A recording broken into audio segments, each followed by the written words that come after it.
குழந்தைங்களுக்கு note book fees கட்ட வந்தோம். நாங்கள் வந்தது நோட் புக் ஃபீஸ் கட்டுறதுக்கு. நோட் புக் ஃபீஸ் எவ்வளோ? சஞ்சனாவுக்கு வந்து 5000 சொல்கிற, இனியனுக்கு வந்து 4000 சொல்கிற, 2 பேருக்கு சேர்த்து 10,140 ரூபாய். இங்கே வந்து பார்த்தா டேர்ம் ஃபீஸ் கட்டினா தான் நோட் புக் ஃபீஸே வாங்குவாங்களாம். டேர்ம் ஃபீஸ் எவ்வளோ? Term fees Sanjana 5th standard எவ்வளவு 11,000 சொல்கிற, இனியன் யூகேஜி 10,000 சொல்கிற, டோட்டல் 21,240 ரூபாய் மட்டுமே.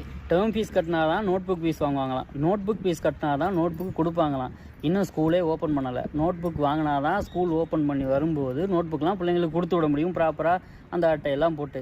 இப்போ என்ன பண்ணுறது? கட்டலை, வந்துட்டேன். என்ன இப்படி சலிச்சுக்கிறிய? பெரிய யூடியூபர். எரிச்ச மயிர கலப்பாதிரடி, டென்ஷன் ஆக்கிக்கிட்டு. எவ்வளவோ கவர்மெண்ட் ஸ்கூல்ல இருக்கு, கவர்மெண்ட் ஸ்கூல்ல சேர்த்து விடுங்களே. தனியார்ல சேர்த்து விட்டா அவங்க என்ன சொல்றாங்களோ என்ன கேட்கணும் நம்ம கொடுத்து தான் ஆகணும். பிள்ளைங்க படிக்குதுகள்ல. பெக்கிறதோட சரி, கேட்டால் 10 மாதம் பெத்தேன் பெத்தேன்னு பீத்திக்கிற வேண்டியது.